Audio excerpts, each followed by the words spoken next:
Hello everyone, আসসালামু আলাইকুম। Welcome to my channel. আশা করছি আপনারা অনেক অনেক ভালো আছেন। আলহামদুলিল্লাহ, আমিও ভালো আছি।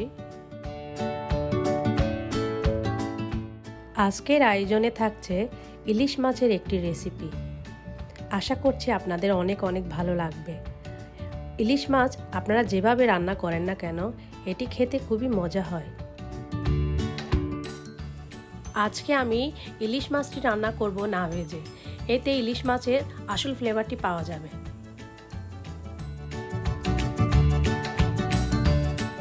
এই রান্নাটি করার জন্য আমি 1 টেবিল স্পুন কালো সরিষা নিয়েছি। এই সরিষাটি আমি ব্লেন্ডারে ব্লেন্ড করার সময় 2টি কাঁচামরিচ দিয়েছি, যাতে সরিষাটি তিতো না হয়। সরিষাটি আপনারা ব্লেন্ডারে ব্লেন্ড না করে পাটায়ও বেটে নিতে পারেন। চলুন এবার মূল রেসিপিতে চলে যাই। এখানে আমি ব্লেন্ডারে ব্লেন্ড করা সরিষার সাথে 1 টেবিল স্পুন মরিচের গুঁড়া, 1/2 টেবিল স্পুন হলুদের গুঁড়া, 1 টিস্পুন ধনিয়ার গুঁড়া এবং 1 টেবিল স্পুন লেবুর রস দিয়ে সব কিছু একসাথে ভালো করে মিশিয়ে একপাশে রেখে দিব।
ইলিশ মাছের এই রেসিপিটি যদি ভালো লাগে তাহলে আমাকে অবশ্যই সাবস্ক্রাইব করবেন প্লিজ, আর পাশে থাকা বেল আইকনটি ক্লিক করতে ভুলবেন না।